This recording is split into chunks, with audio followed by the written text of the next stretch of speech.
Rob Reiner and his wife, Michelle Singer Reiner, were enjoying loving dinners and TV time with their children just weeks before being violently stabbed to death. Cinematographer Barry Markowitz, one of Rob's close friends and longtime collaborators, exclusively spoke to Page Six about recently staying at the Reiner residence in Brentwood, California.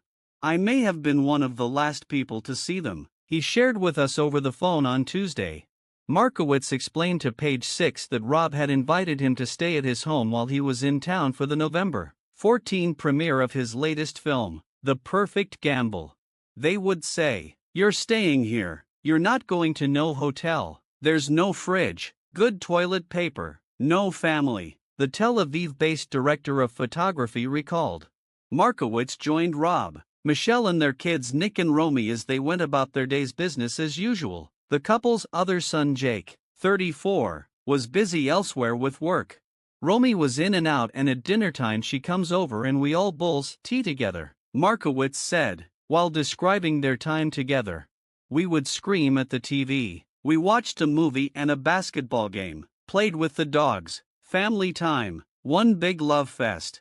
Markowitz noted that Nick, who has publicly struggled with drug addiction issues since he was a teenager, seemed to be on the upswing.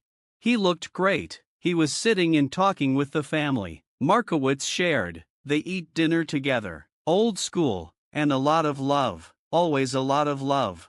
Markowitz told us that during his visit, Nick would go out and play tennis or shoot hoops. He was also around and present during dinner time.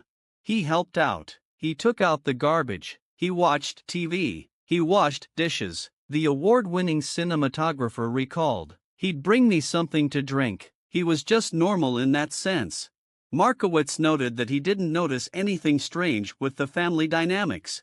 "They were busy working and doing stuff," he said of the Reiners. "The help was there, the secretaries were there, in and out of the house business as usual." Markowitz described his 5-night stay with the Reiners as being a blast.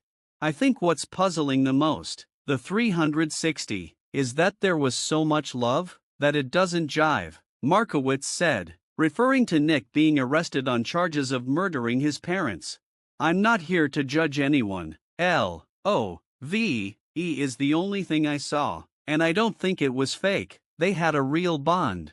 Of Nick's mental state he added, "It's just a sickness, that's my verdict." Markowitz told Page Six that Rob and Michelle never, ever gave up on Nick during his very public battle with drug addiction over the years. "They gave him everything. They tried a million things with him, not giving him money but sending him to top-of-the-line places," he explained, referring to Nick's multiple stints in rehab. "Rob never gave up. He tried everything. If you knew Rob, he was just a bundle of love." As for Michelle, Markowitz described her as a balabusta, using the Yiddish word for an exceptionally skilled homemaker. "She was the kingpin and she was the strength, the rock," he gushed.